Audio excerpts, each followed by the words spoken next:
Good afternoon, good evening. Welcome to Broken Not Shadden. This is the BNS podcast. My guest today is Fatima Abdul Rahman, who is in Cape Verde. Hi, Fatima. How are you? Hi, Ike. Thank you for having me. I am good. Good, good. So this is a special month for us in the BNS podcast because it's a month where we celebrate awareness and also acceptance for persons and individuals living with autism. So it's a global time. It's the month is celebrated in the month of April globally. Having worked in that space for the last 2 years, I take it very personal. I have family, friends who are living with loved ones with on this autistic spectrum. And my guest today, Fatima, is has a son. Am I correct? Yes. Is a person with autism. So, Fatima, we're going to go straight to it because I know you have a lot to share. Thank you for making out time to be with us today, this great afternoon, evening, where you are, morning, where somebody else is to be part of the podcast, Broken Not Shattered. Can you tell us a little bit about the background, your own background, and how you came to be working as an advocate for persons or individuals with autism, both creating awareness and acceptance.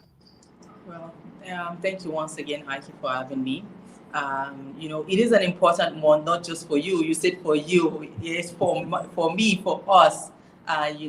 But what is one thing I always say is that for us, or for me personally, autism awareness is not a day.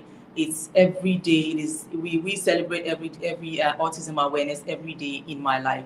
Now, how did I find myself? And to just add a little bit, apart from being an advocate, I am also an autism mom coach. So I coach moms and and guide. I help them through that process of understanding their children. And basically what I do with my son, I want to see other moms. I want to see transpire in other moms. And this is something that actually happened by accident. I studied. I have a BSc in accounting, and I was born in Maiduguri, northern Nigeria. I am from Nigeria, from Kwara State originally, but I grew up. I was born and bred in Nigeria, in Maiduguri, the northeastern part of Nigeria. I had no idea. I wouldn't say no idea, but sometimes when you don't have a direct experience with something, you don't pay attention to that, until when it starts, it falls right in front of you, and you be like, oh, so Right. this, I am a huge Hollywood fan, first of all. So you can imagine, I know so much of, all of that, but I never linked all of this together until and so basically, as I was saying, I live in Cape Verde, so my husband works here in Cape Verde, and so we had to move and all of that. And my son, I have a 9-year-old son on the autism spectrum. I have 3 children. I have 2 girls and 1 boy. He is the middle child, and so I already had an experience with my daughter. As a first-time mom, she did everything on her own. She was a very independent child. I didn't have to teach her anything, so I had that expectation for when I had my son. And backstory to my son's, pregnancy, everything was fine.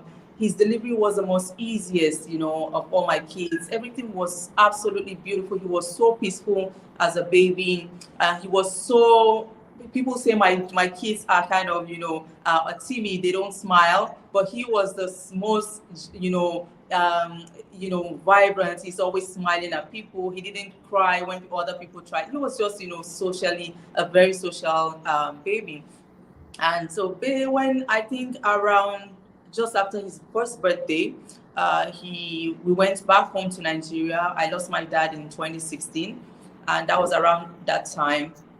So I had to go to Nigeria, and we had some issues like when he was born. So my son was born in the States, And as Muslims, we have the circumcision that we do and all of that at birth, which was done at the hospital in the US. And I had no idea if there was any difference or how it's supposed to look, because I never had any son before. I don't know anything about that.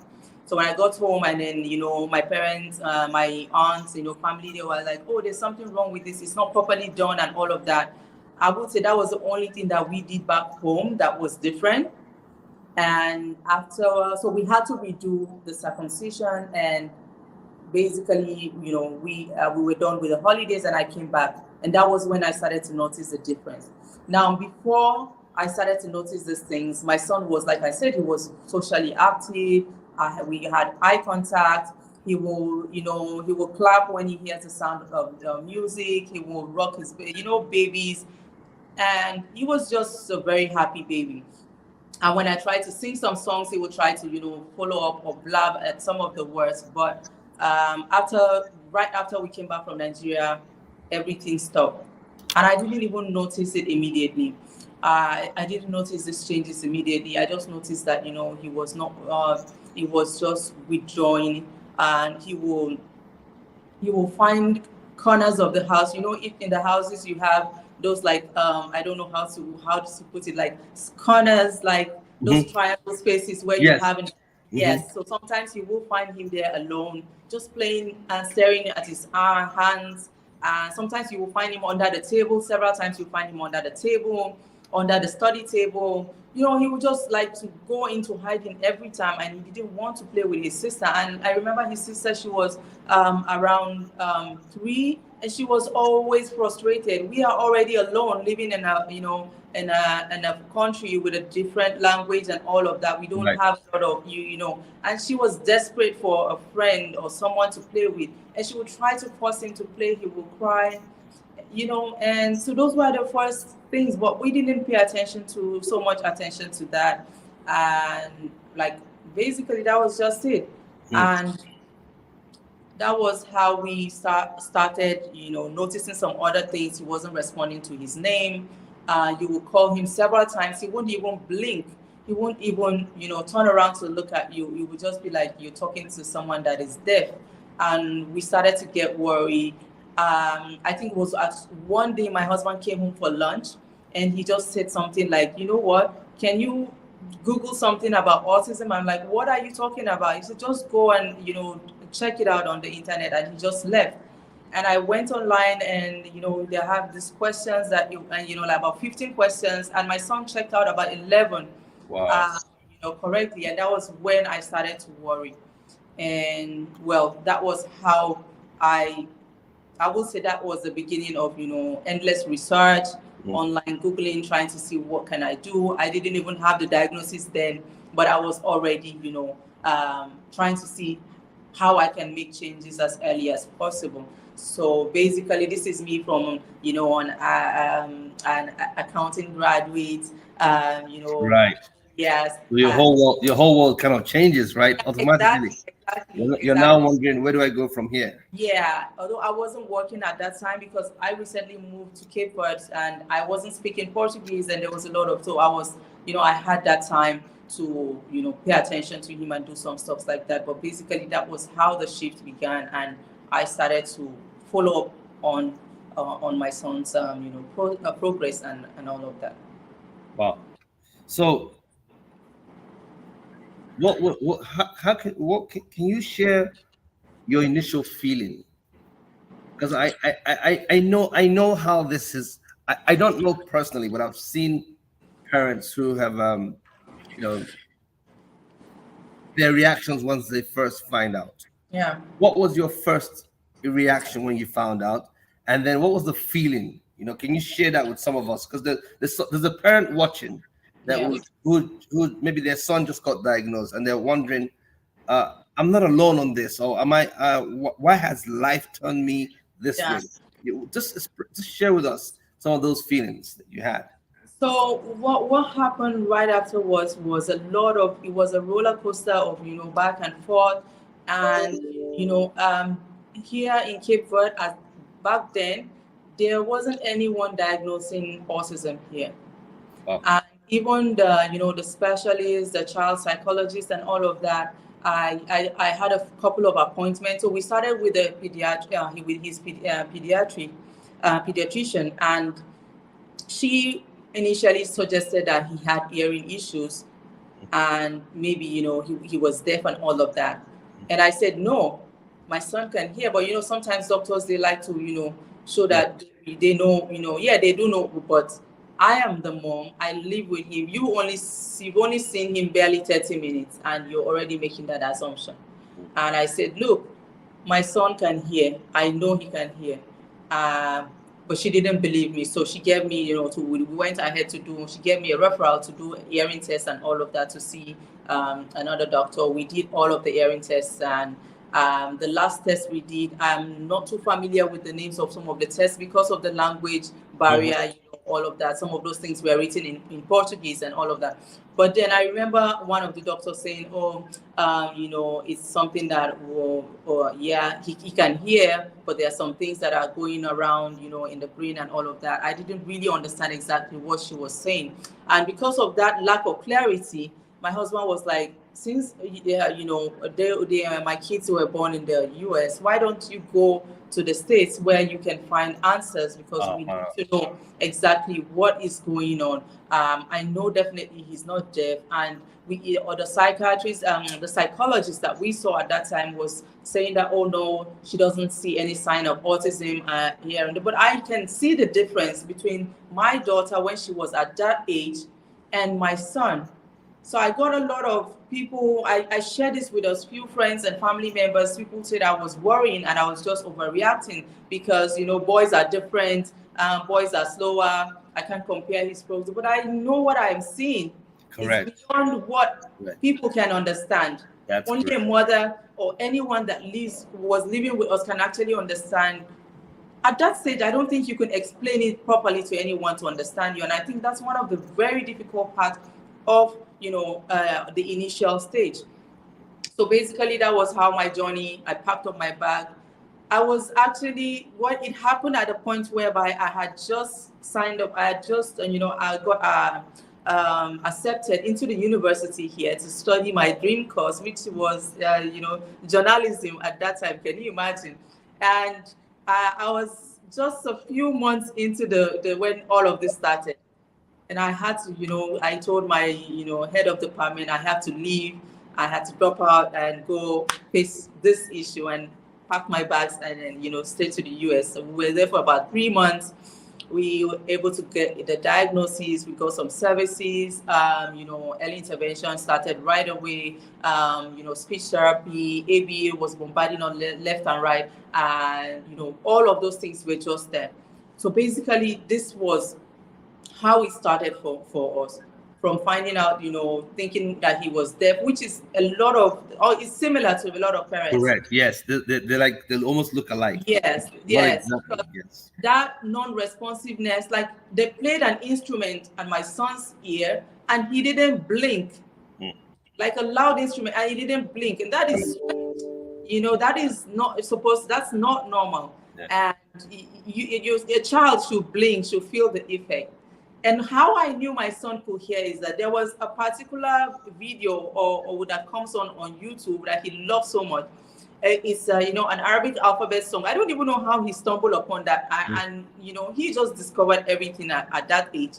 And each time it comes on, my son comes running like there's a monster. He could hear something that was exciting to him. And he will be excited. He will be jumping up. He will be so happy to listen. So I used to use it back then to call him. When I call him and he's not coming out of that place, I just put on that channel and he comes running. So it was just good times and really difficult times. Now they're talking about it. It's they are good times. But back then, it was a struggle. It was a struggle trying to understand what is wrong with your child. Why is your child different? Why is he not doing this? Apart from those things that I mentioned, not responding to his name, he wouldn't play with his sisters. He would only be among adults. He wouldn't interact with other kids.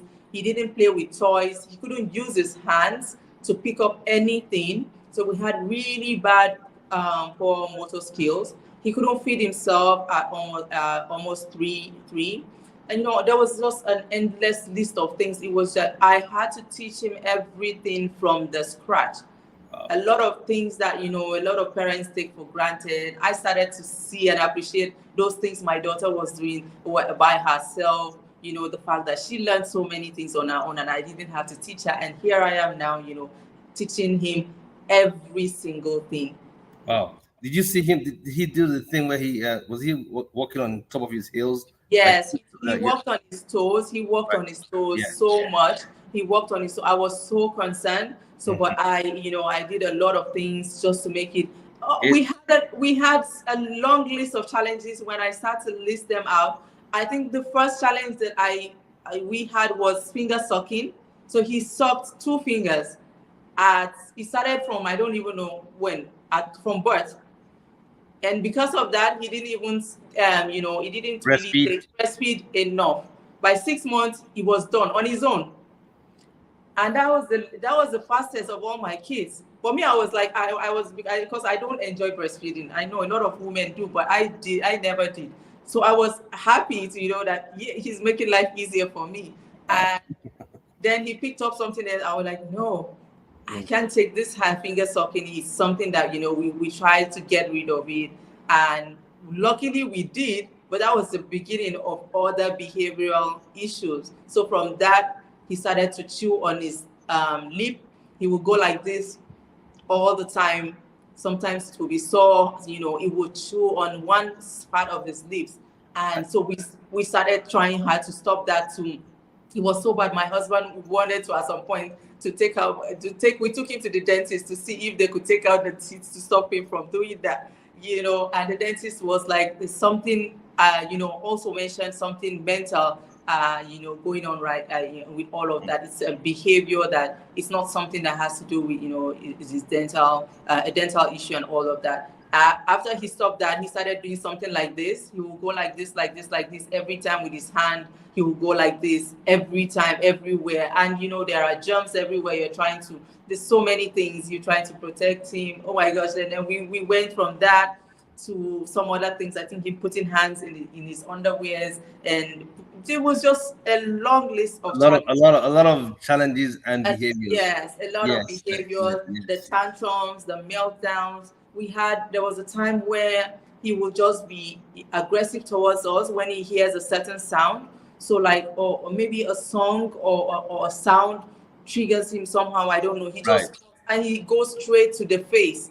And usually it's just me. He just slaps me in the face, and it was really hard. Sometimes he goes it's usually me and his sister. And that was a very difficult one. If you don't let him slap or hit, he will be really agitated. He will cry. He will scream. He will throw the loudest meltdown, And so was it that whatever that sound was? Yes. Was triggering off some kind of sensory issues going on. Yes. Over time, I began to understand that it was a sensory issue. Yes. He does have difficulties with some sounds because he's always covering his eye. Putting his ears. His ears. And there are also some sounds that makes him, makes him aggravated. Yes. Sometimes it can be overwhelming for him to hear those sounds. There's another word I'm trying to find. But anyway, overload. Yes, sensory overload also.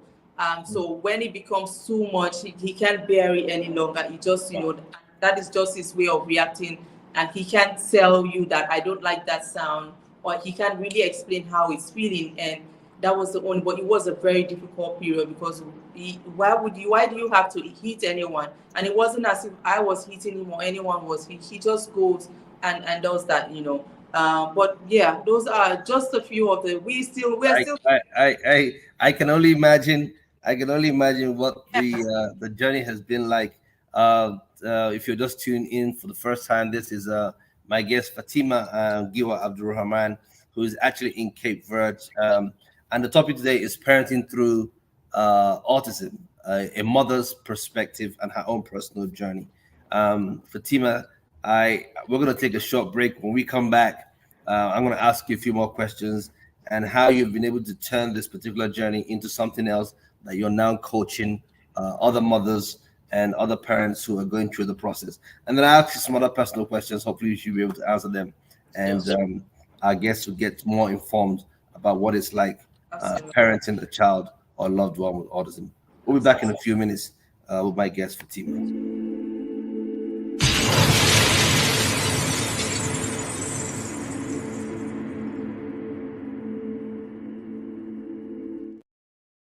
Okay, we're back at Broken Not Shattered BNS. This is your host, Ike. My guest today is Fatima Giwa Abdulrahman. She's actually in Cape Verde and the founder of Parenting Autism with FG. I guess FG is Fatima Giwa, right?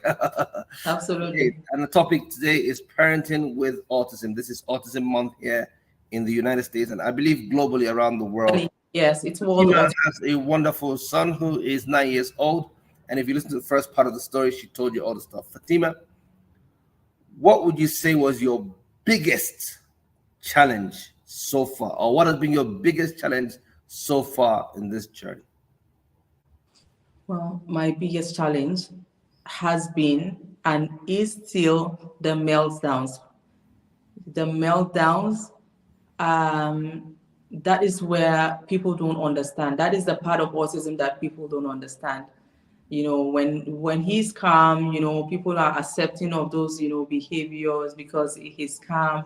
The moment he wants something, usually, it's tantrums and meltdown. So tantrums are usually triggered by when he wants something and he can't have it, and he can't understand that he's not supposed to have that, or he just wants to have his way, which neurotypical children also experience tantrums, but for autistic children it's kind of different because they don't the level of understanding, especially since my son has a kind of his comprehension level is very low, so he doesn't understand so much, and you have to explain, repeat yourself, educate him using a lot of visual pictures, videos, and all of that.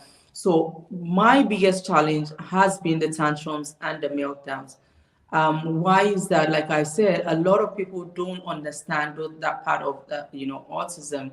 And recently I had to pull him out of school because of this, because he was obviously, he's the teacher, because I changed the school to a new school actually, and the teacher will complain that he was disrupting the class whenever he had meltdowns. And sometimes when he has meltdowns, everyone, even the director, everyone will leave their classroom and come, because of how intense the meltdowns can get. He will be loud and he will cry and scream. And in the midst of that, sometimes he will push and be a little bit aggressive. Now the aggressive part is that my son is not aggressive at all, but that is his way of being defensive. I don't like this. I don't want to do this. That is how he's communicating that. Expressing himself, right? Expressing himself, since he cannot express himself verbally. So you say he's non-verbal then? He's pre-verbal. He's pre-verbal. Okay. He's pre-verbal in the sense that he has words, but he doesn't know how to use them appropriately, and he can only use them to a certain words. Like, so he can't really use. There are some things that he can communicate, like how he's feeling right now. You ask him, yeah, he can tell you he's happy, but he can't tell you I have headache. He can't tell you I don't like this thing. So he's pre-verbal. But when he wants something, he can say, mommy, a bread. He can say plantain.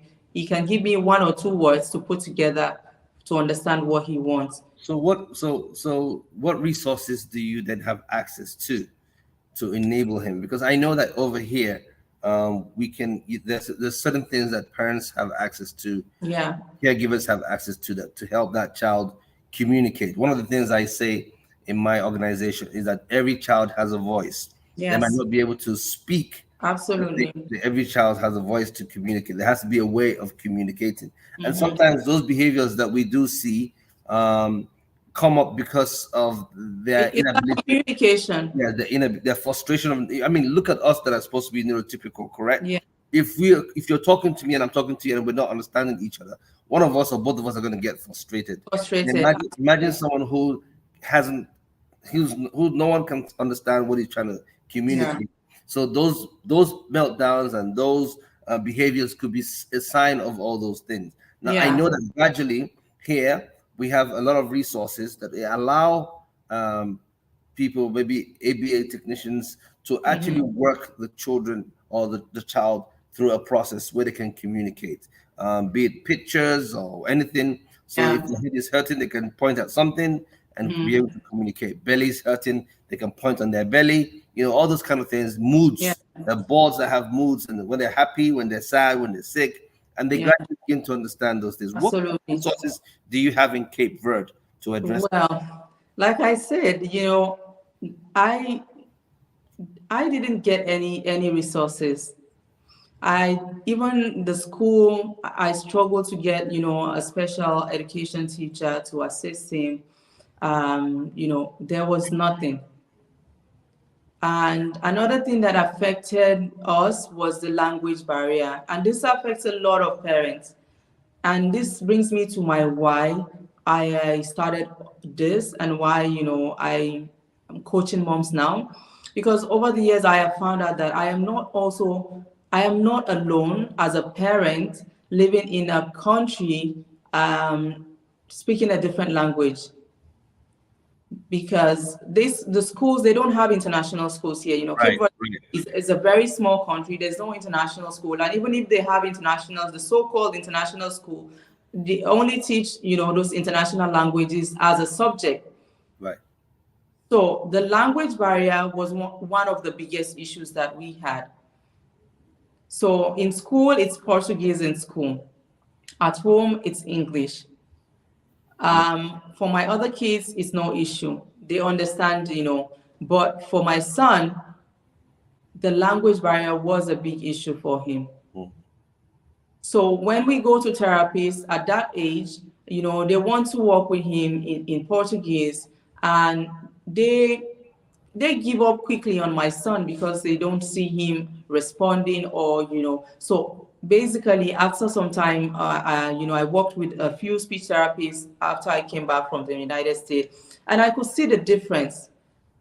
Because while I was in the States, I was always in the therapy sessions. No matter how tired, it was a very exhausting time for me. One therapist is leaving, the other one is, we had ABA sometimes, ABA 4 hours a day when my son, 4 hours.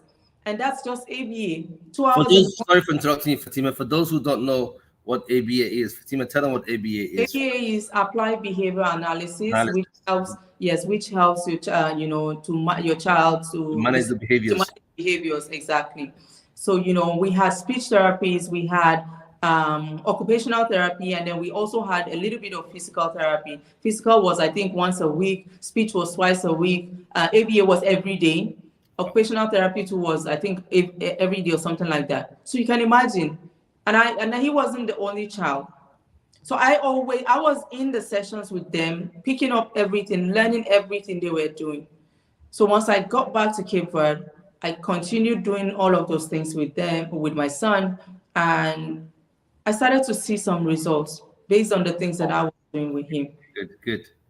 I feel like I've deviated a little bit from the question. No, that's fine. You're just there's okay. no, yes, but I mean, now you're seeing positive results. Yes. I want to believe that those results have kind of created a form of upliftment for you. Oh, correct? Absolutely. And that is what brought me here. Like if this could work for me, if I can do this, and trust me, I am the least active person as a mom.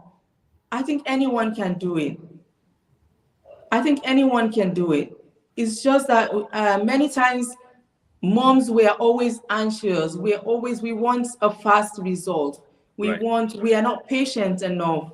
We can't be consistent. I don't know if we were to use the belief, that things can change if we can be consistent with a certain thing. Consistent. I agree with you. Consistency is what got the majority of the results that I have achieved with my son is via consistency.